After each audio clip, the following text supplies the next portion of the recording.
Hello and welcome back to a special coverage on US Election 2024. Live from New Delhi, you're watching DD India News Hour with me, Deepika. First up, let's take a look at top headlines of the hour. United States votes for next president. The winner needs 270 electoral votes out of 538 to win. Republican candidate Donald Trump casts his vote at Florida, says he's very confident of his victory. Police arrest man attempting to enter the US Capitol with flare gun.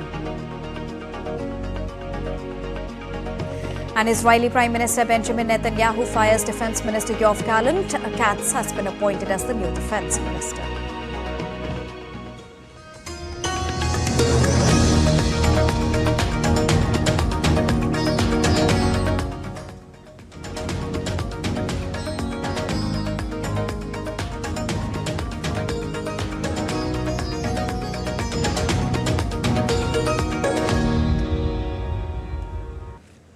Let's get you the latest on the US presidential polls first, as the race to the White House nears the finish line.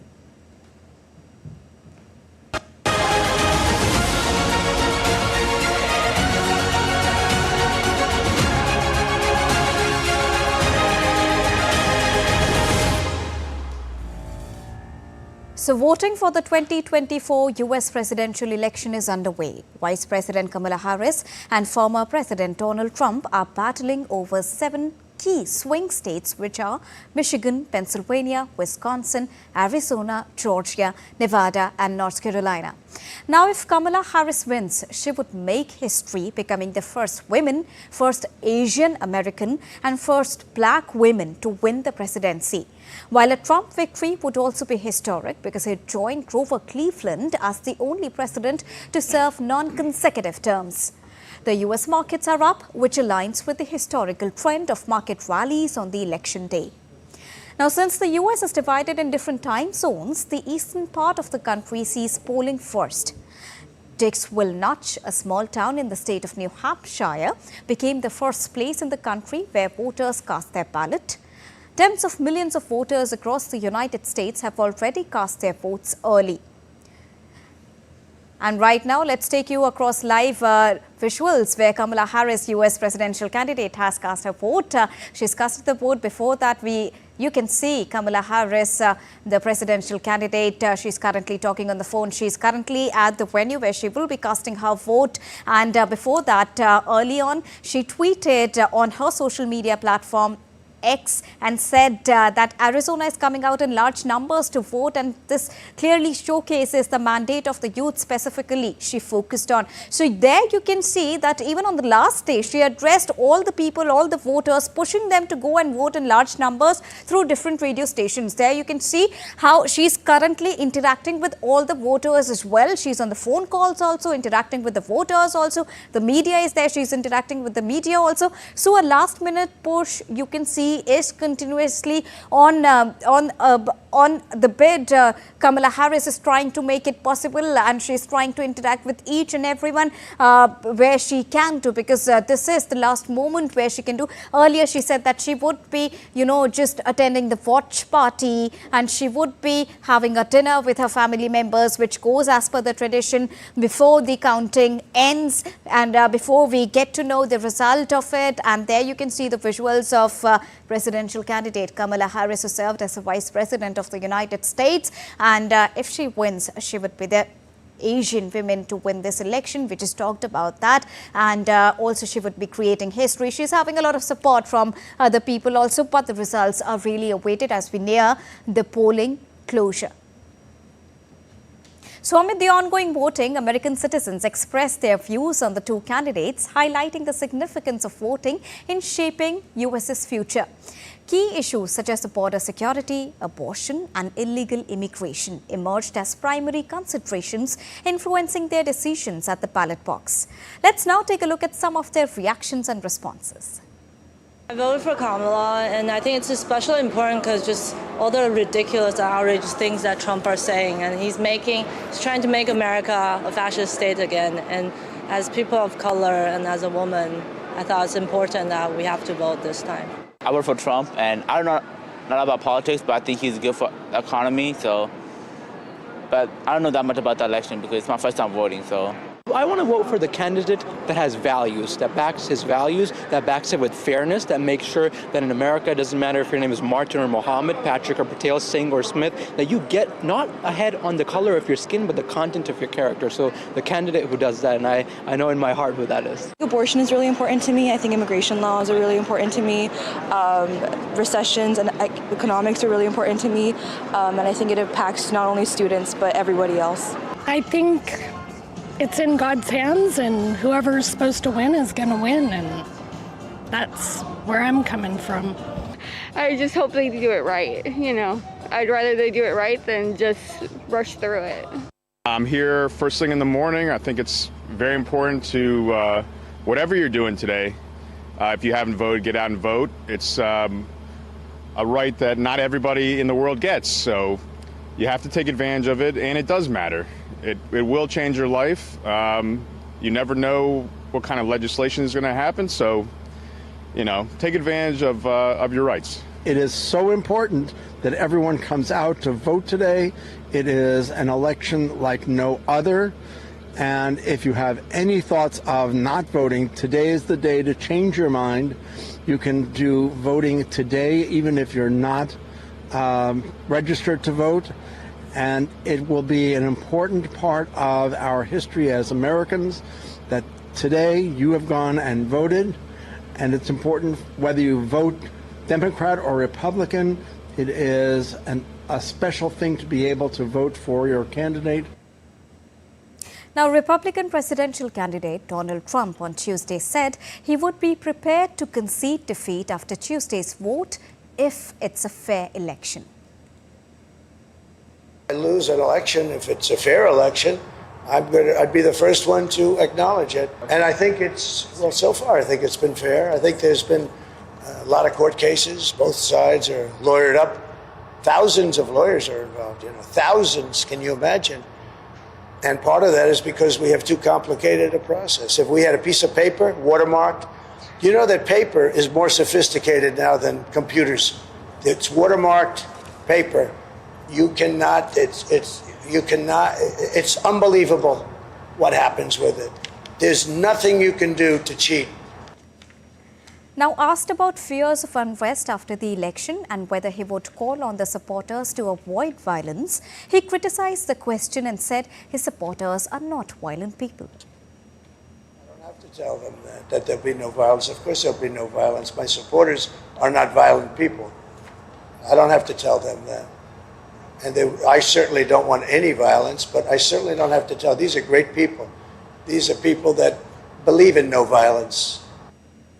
Now, meanwhile, Donald Trump again raised concerns about the use of electronic voting machines.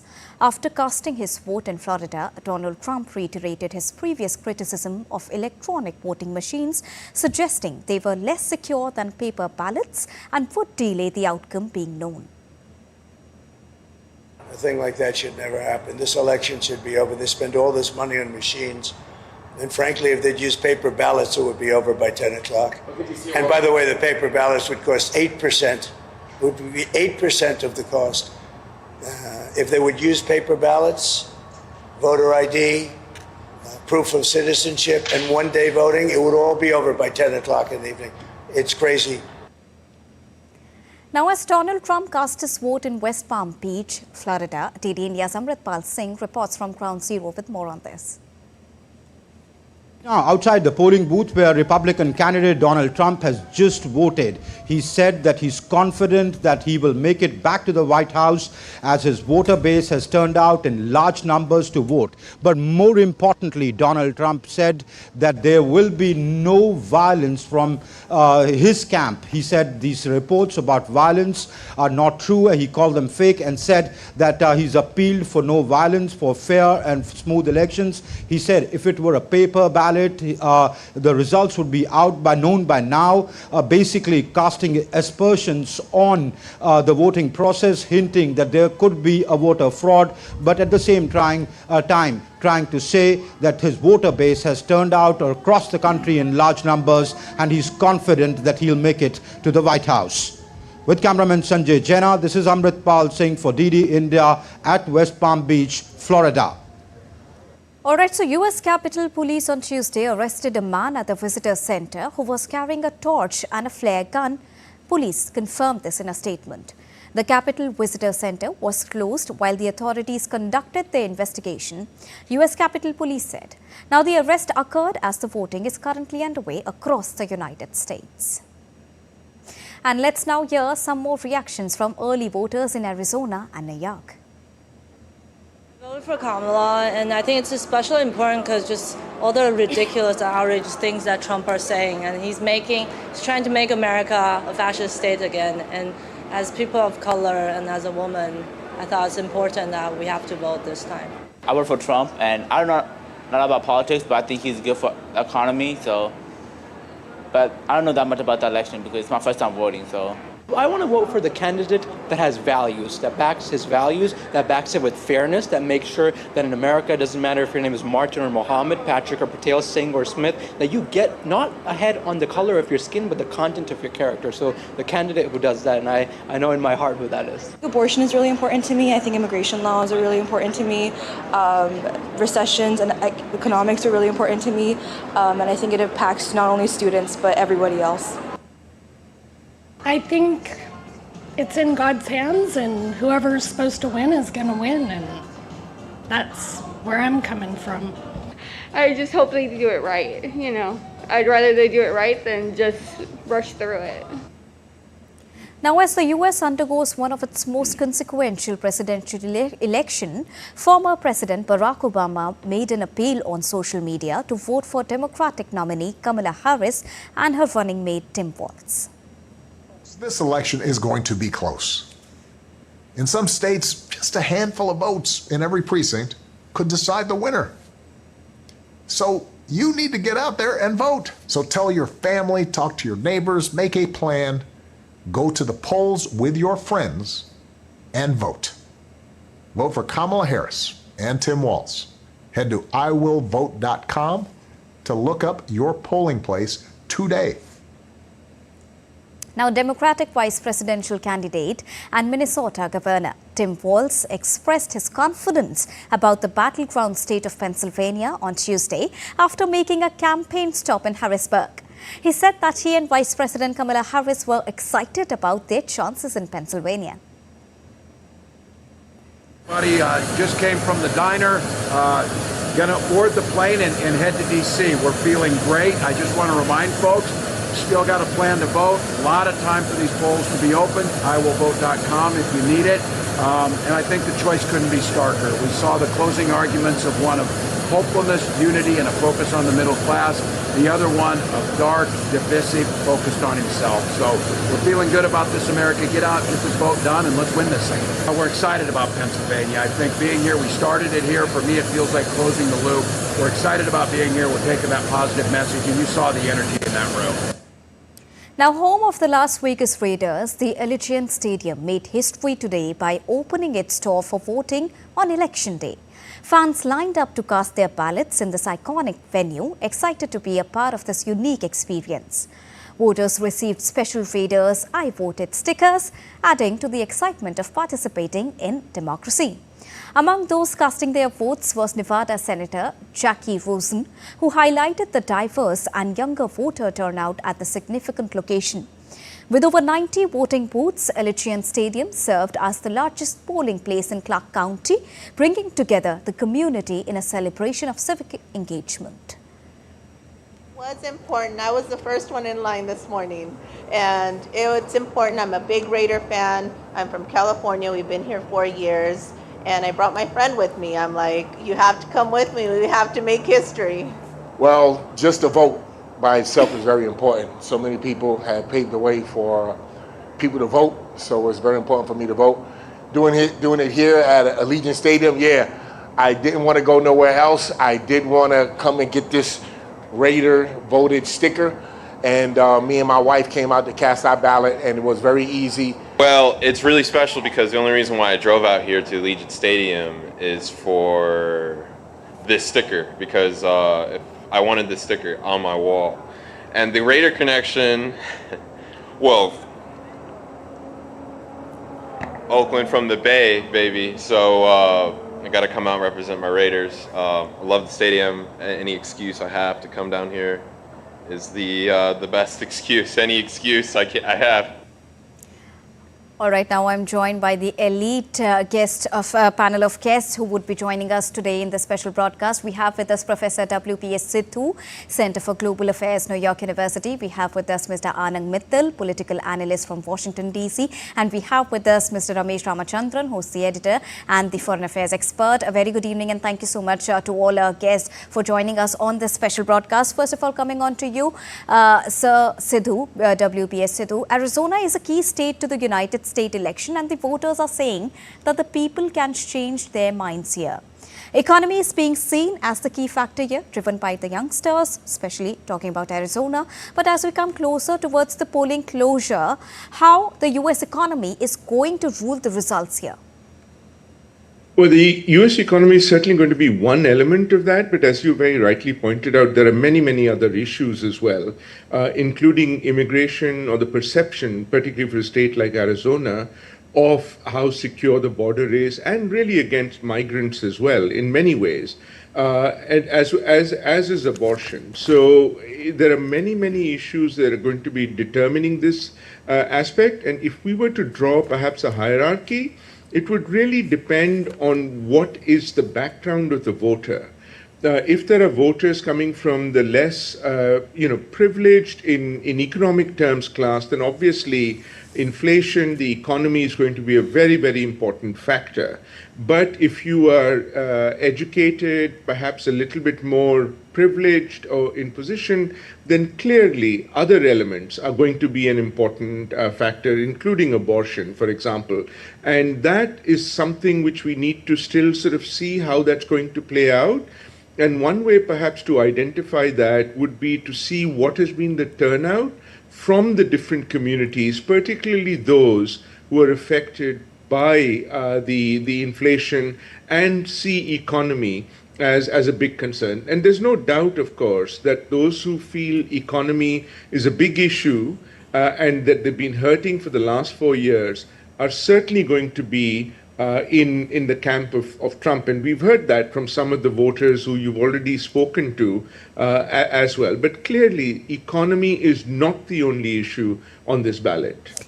And also, now let's talk about the India angle here. For that, I would like to first come across to Mr. Ramesh Ramachandran. When we talk about India and US relation, we heard External Affairs Minister Dr. S. Jaishankar talking about it, and he said that irrespective of the results, the relationship is going to go stronger only. How do you see this currently?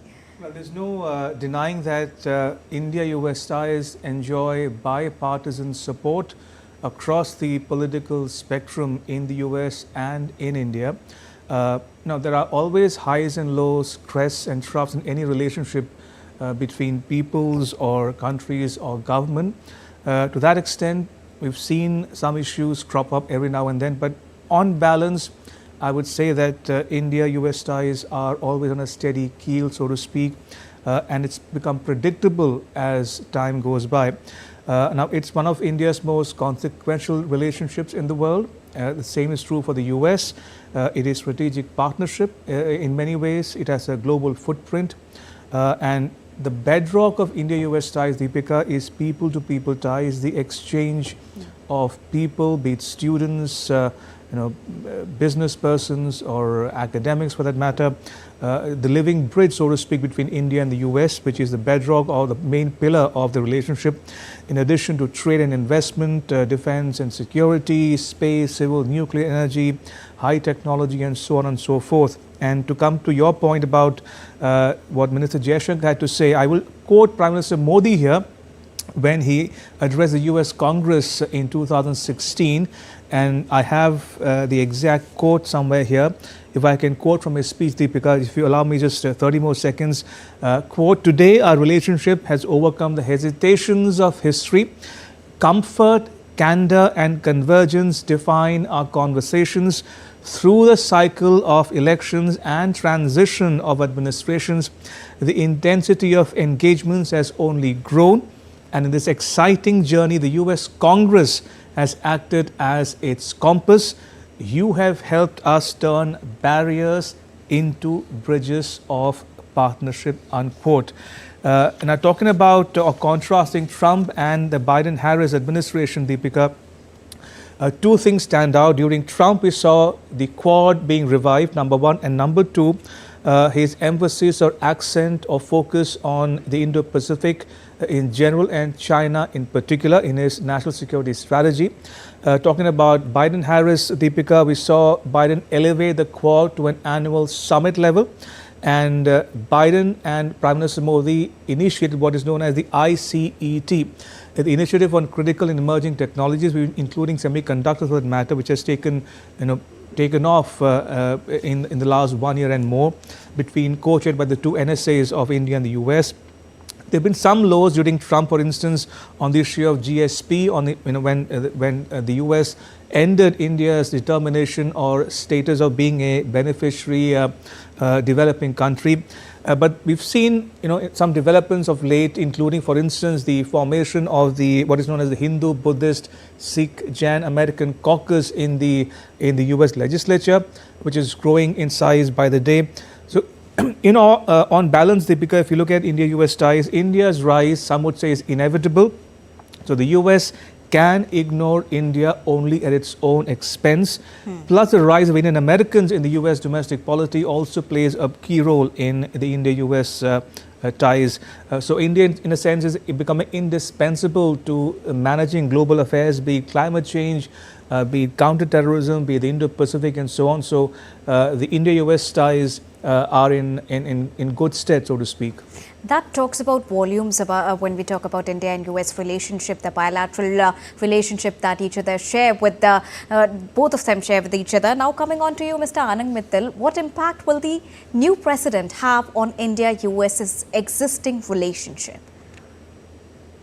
I think regardless of who wins, the India-US relationship will stand the test of time. I think that's what your other panelists said. That's what the feeling here is in Washington, D.C., that the relationship is much more important than ordinary partisan politics or any kind of minor roadblocks like this issue with the India-Canada fight, the tiff over that, or any kind of trade or immigration issues.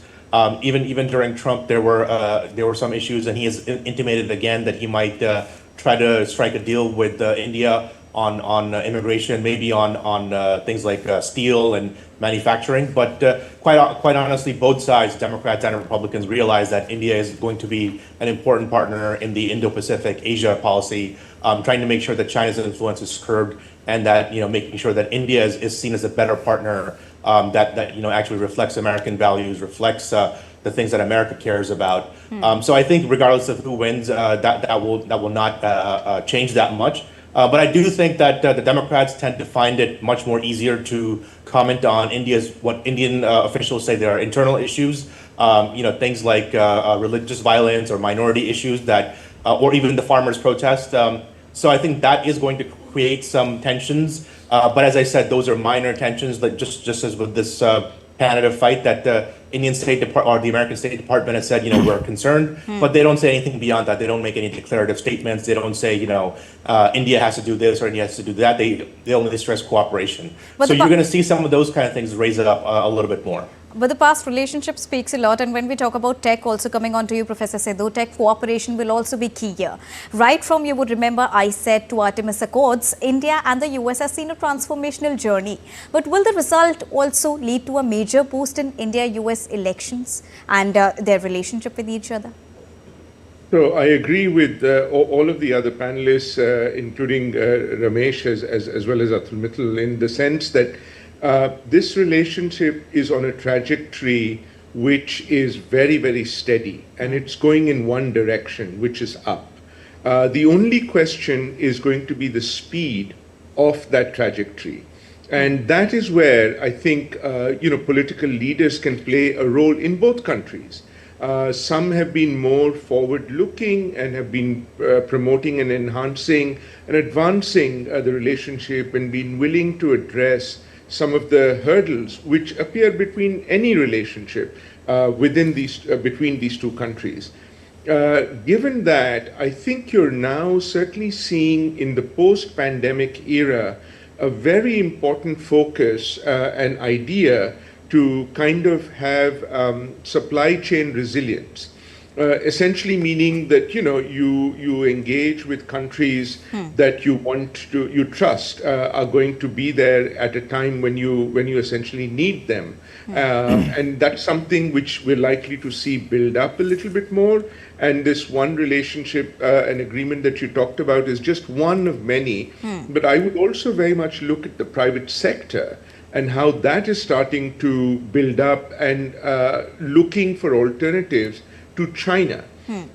Here, of course, as much depends on the US as does on India, particularly India's ability to build the infrastructure required to bring on board that kind of investment. And I think that's going to be an important element which goes beyond just the Indian government or, in fact, the US government as well. And that's where both the private sector, the public sector, as well as entrepreneurs are going to play a really, really crucial role on both sides as well.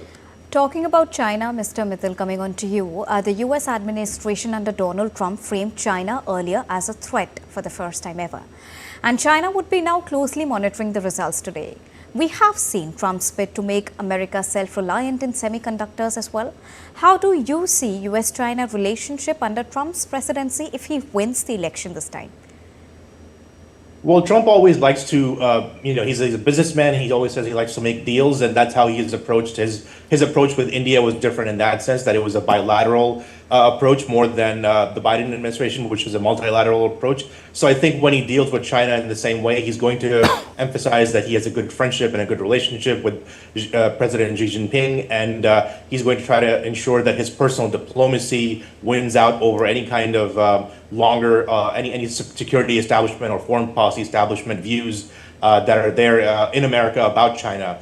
And so I think the biggest concern for the U.S. is going to be what China is going to do with regards to Taiwan. And I think there is some concern that if President Trump does end up losing the election, that we may see some action in the South China Sea with regards to Taiwan, a blockade most likely, not an invasion.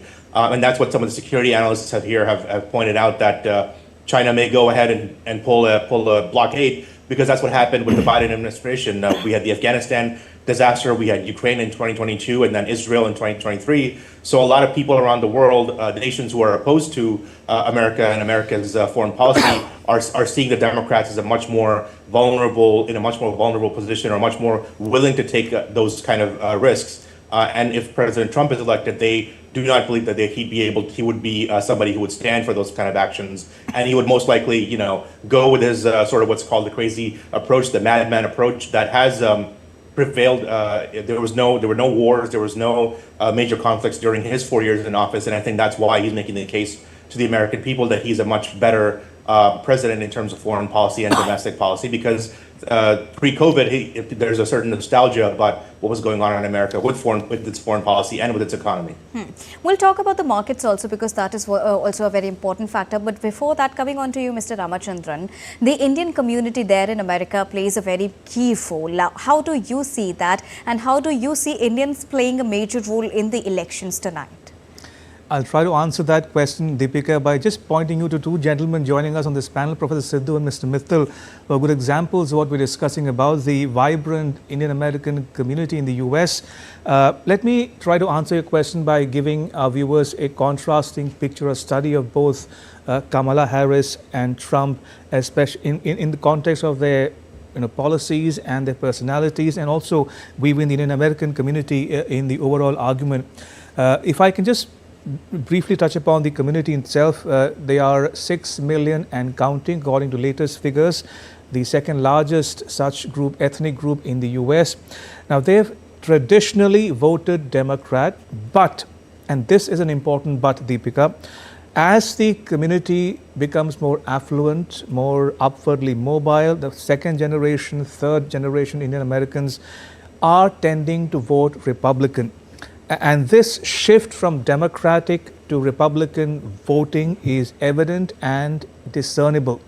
Here I can just refer to what Trump said in his Diwali tweet the other day, where he categorically and specifically referred to the situation of the Hindus in the US and elsewhere around the world, including Bangladesh, on which both Biden and Harris have been conspicuously silent on for the longest time. Trump saying that he accusing the Democrats of ignoring the Hindus in the US and elsewhere in Bangladesh, and trying to project or give the argument that if he wrests the White House from the Democrats, he will ensure the safety and security of Hindus everywhere, including the US and Bangladesh, especially from the left-wing extremist elements in some of these countries.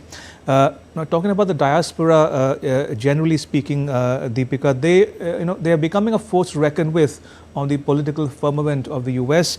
They are becoming consequential, a political voice, so to speak, in the US domestic polity. And just to give you a flavor of how the journey they've traversed over the decades, Diwali came to be celebrated for the first time under Obama in 2009, and that's continued to this day. So this community, a small knit but an affluent, influential community, is educated, self-made individuals. They assimilate well into the American society. They're industrious and are willing to hold public office. We saw that in the case of Kamala Harris of Indian American heritage. We saw that in the Republican side as well, in the case of Vivek Ramaswamy or Nikki Haley. So all in all, they are coming into their own, if I can put it that way. And talking about the same point, Professor Sidhu, how do you see the Indians shaping up the results tonight? How do I see the Indians summing up the results tonight? Shaping up the results tonight. Shaping up. Well, I think as other speakers have very rightly pointed out, the Indian Americans are now far more sophisticated in the sense that they're really right across the spectrum. They're very well represented in both the parties. They are also very prominent in NGOs, in the corporate sector, but also in political areas, as we just heard as well. So I think, again, in that sense, they're becoming more like the average Americans, and they're very much driven by the same sort of issues and concerns that would impact the average Americans as well. So some will be very much driven, as we were discussing earlier, by inflation or the economic concerns, whereas others would be driven by issues like the decision of women to choose. And those are the kind of elements, I think, that are going to play through. But just following the numbers that Mr. Ramachandran mentioned, it's quite evident that still 60% of the Indian population is very much in the Democratic camp, as it were. And I think, certainly having somebody who is of and partly of an Indian heritage would certainly be something that I know Indians of whatever political hue would certainly celebrate, because it would be a momentous development and a change in that sense. But Mr. Mittal, what sort of a benefit is it going to give to Kamala Harris? We've been seeing the visuals from Kerala, from Tamil Nadu, how several rituals are being conducted over there, worshipping to the Lord and praying for her victory. But then, would that be of any sort of benefit to Kamala Harris there?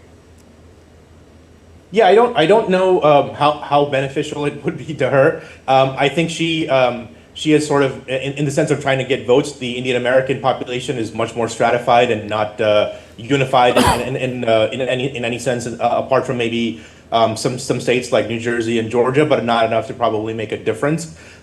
So I think she has emphasized more of her African American heritage because she wants to get those crucial votes in swing states like Georgia, in other places, Pennsylvania. So I think she has sort of done a fairly enough job. I'm Republican, so obviously from some of the Indian American Republicans, you'll hear that she has not played up her Indian identity besides celebrating Diwali. But that's neither here nor there. I think it's a good sign that we have Indians are on both sides of the political aisle. They're successful in all kinds of fields, including politics now. And I think it's something to be celebrated in India and abroad and in America, that we're part of the American dream and we're succeeding regardless of our background and regardless of what we believe in. We can have different beliefs, we can have different political fights and still come out on top and be successful. And now let's talk about the markets also, because that is a very important topic when we talk about the US elections. And because of the strong economic ties between India and the US, Professor Sidhu, the results of US presidential elections often affect the Indian stock market as well. How are the results this time going to affect the markets, considering the historic pattern, be it the victory of Kamala Harris or Donald Trump? I think it may relate to how they look at global economy in many ways as well. But again, as has been said and discussed, there is very much a clear trajectory of India-US relations. And I think the key driver is going to be the question of stability. If the sense is that this election is going to lead to clarity and stability, and that there is no big dispute about it, then there's no doubt that we're likely to see the Indian stock market also do remarkably well. But if there is uncertainty at the political level, which we've seen in the past, or a challenging of the election by one side or the other, some of which will happen through the courts, and that's fine, that may well impact it more sort of negatively, because as far as I understand, the markets prefer stability. Now, as Professor Sidhu also mentioned about supply chains earlier in our discussion, coming on to you, Mr. Mittal, the US is India's largest trading partner. The impact on trade and business policy will also be the most consequential one. How do you see this shaping up tonight with the announcement of the results?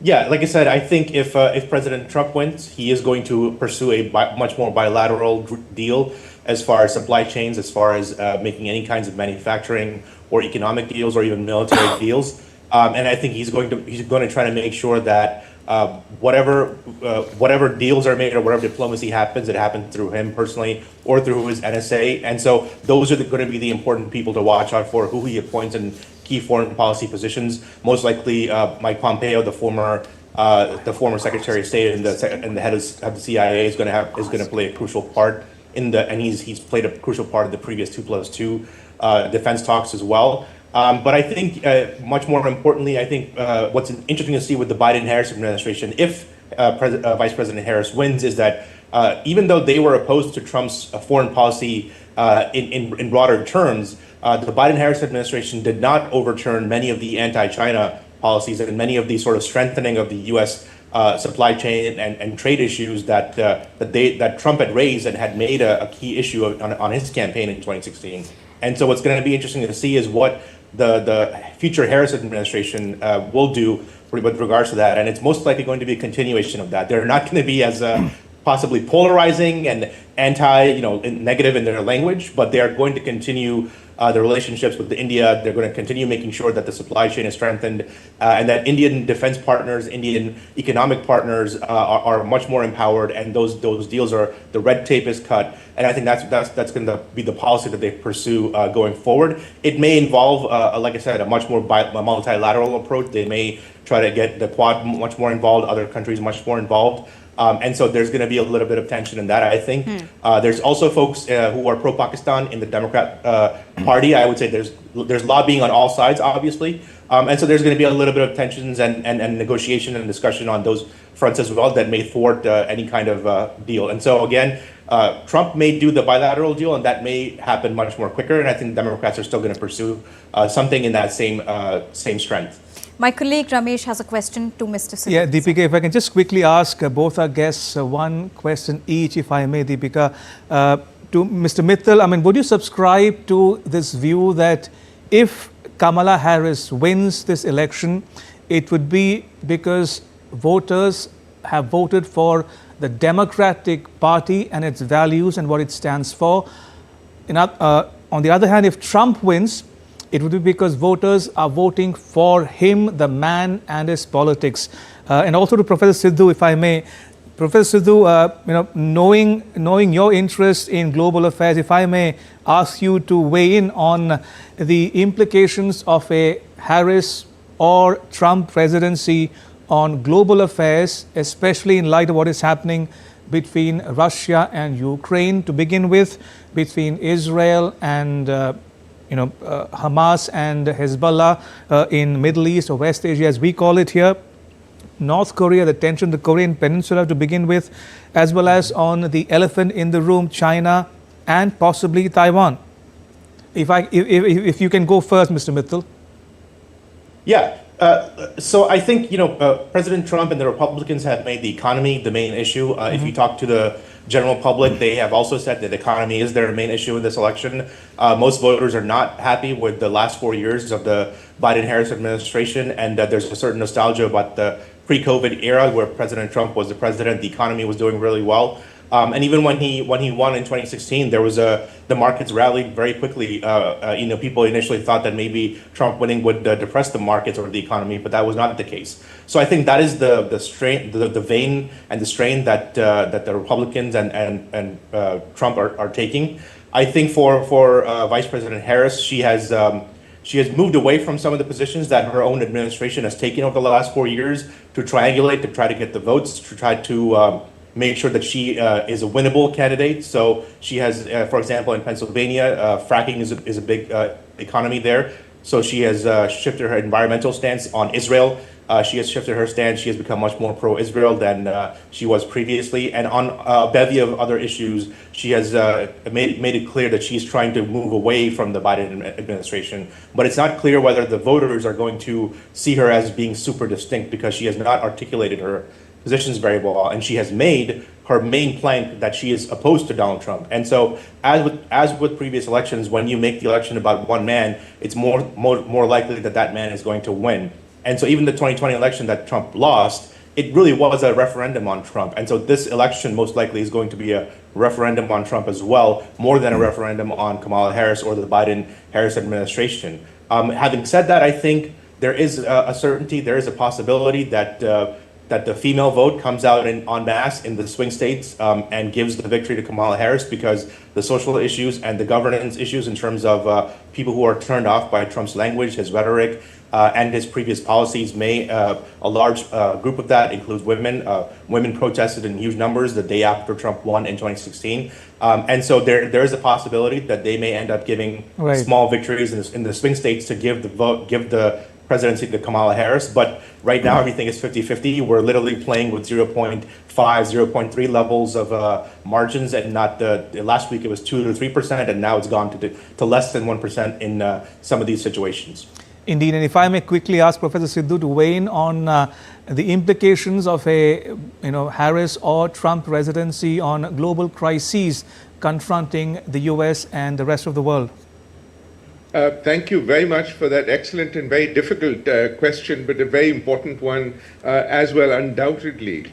I think the important thing to keep in mind is that one is built based on a very multilateral attitude, which is also, one might argue, based on essentially upholding the rule-based international order.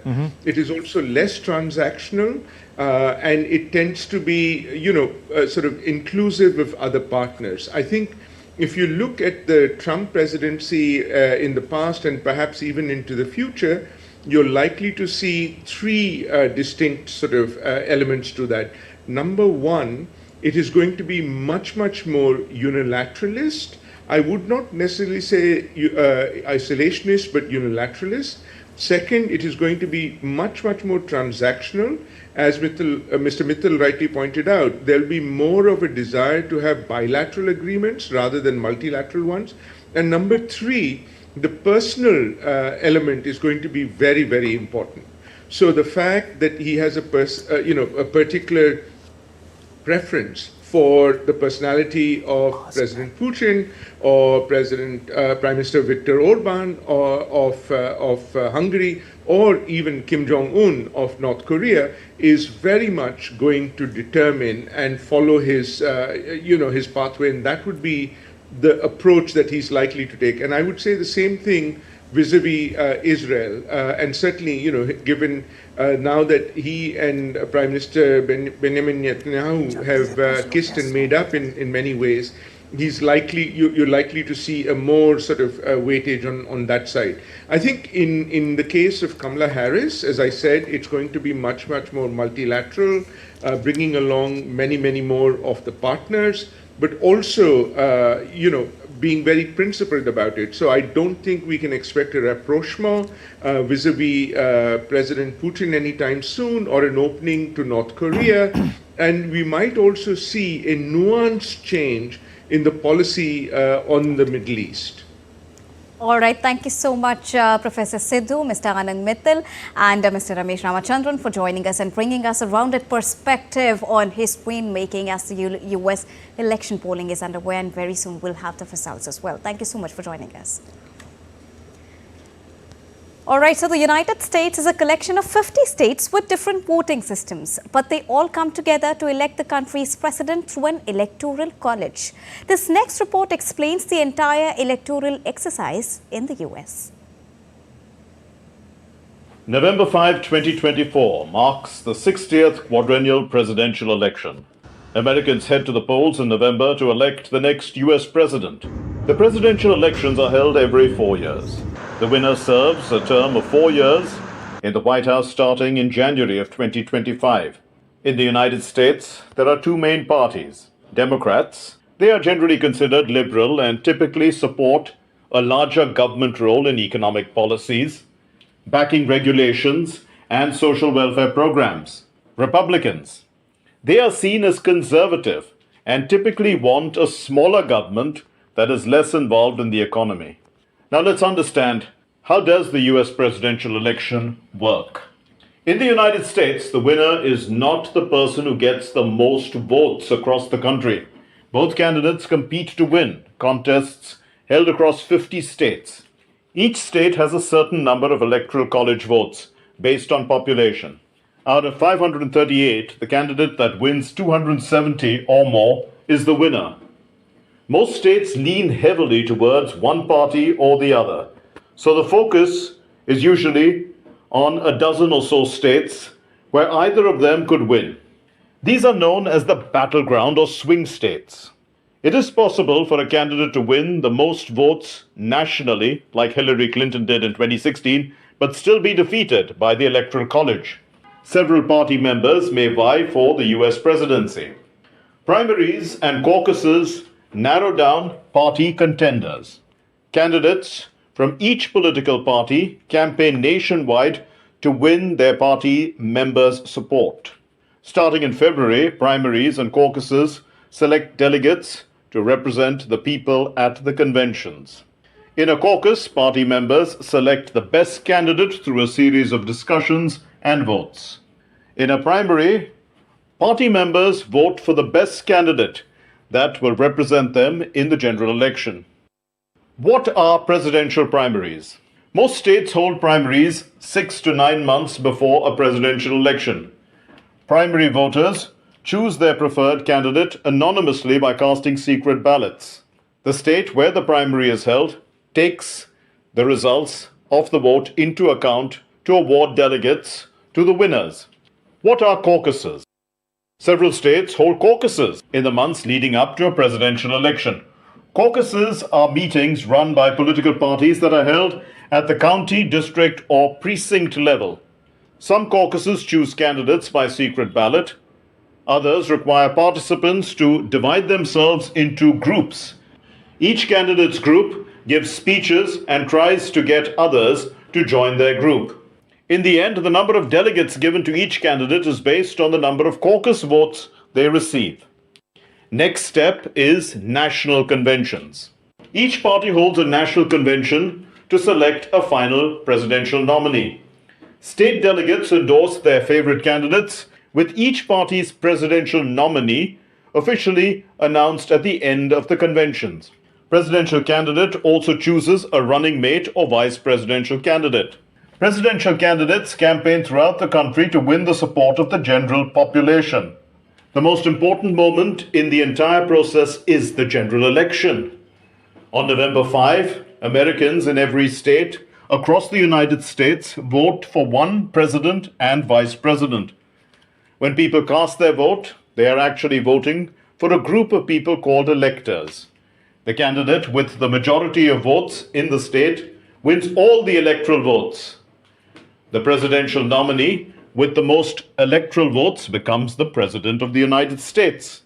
The final step is the Electoral College. In the Electoral College system, each state gets a certain number based on its representation in Congress. There are a total of 538 electors selected according to each state's policy. Each elector casts one vote. Following the general election, and the candidate who gets more than half, that's 270, wins. The newly elected president and vice president are inaugurated in January. In this election, let's see who all are there in the race for the White House. Donald Trump won the Republican Party support with a massive lead over rivals. Trump chose Ohio Senator J.D. Vance to be his vice presidential running mate. For the Democrats, Vice President Kamala Harris joined the race after President Joe Biden dropped out. Her running mate is Minnesota Governor Tim Walz. All eyes are now on the US and their next president. Mihir Makuri's report for DD India. In the New Hampshire city of Manchester, 6 registered voters split their votes between Kamala Harris and Donald Trump shortly after midnight on Tuesday. Now, this occurred as the intense presidential race between Republican Donald Trump and Democrat Kamala Harris moved towards an uncertain conclusion. I've served in the Army. I would not have wanted to be on the streets at the direction of Trump to shoot my fellow citizens. So it's pretty fundamental. All right, all the other things. First of all, I'm not going to have an abortion. Not me, okay? And even if I was, I'm too old to have it. But those type of issues, they're important. But I think it's more important that we continue the democracy of this country. I think the number one reason why I did vote for her was abortion rights, and also just being a person of color. I think that she's generally a better person than our other options. So, yeah. There's a lot of major issues going on that I am interested in. Abortion, of course, is women's rights. That's a big one for me. Of course, the border is also a huge issue with immigration. I think reform needs to be happening all around. Unfortunately, the platforms are based on Republicans versus Democrats. Ultimately, ideologically, I don't have a lot in common ground with Kamala Harris. She seems nice, but we're just not on the same page on enough issues for me to vote for her. Donald Trump I voted for in the past, but after the last election, I lost a lot of faith in him, so I didn't feel comfortable voting for him again. And in some other news around the world, Israel's Prime Minister Benjamin Netanyahu on Tuesday dismissed Defense Minister Yoav Gallant over a breakdown in trust during the Gaza war against Hamas. The crisis of trust that was getting wider between myself and the Minister of Defense became public, and this crisis does not allow the proper continuation of the management of the campaign. In light of this, I decided today to terminate the term of office of the Minister of Defense. In his stead, I decided to appoint Minister Israel Katz to the job. And in response, Gallant said that working to ensure the country's security would remain the mission of his life after Benjamin Netanyahu dismissed him.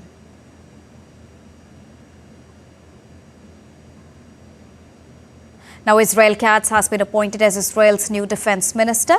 After his appointment, Katz has vowed to prioritize the return of Israel's hostages from Gaza and the destruction of Hamas and Hezbollah. And Gideon Saar was in turn appointed to replace Katz as the foreign minister. Now, French and Dutch authorities raided streaming giant Netflix's office in Paris and Amsterdam on Tuesday as part of a tax fraud probe.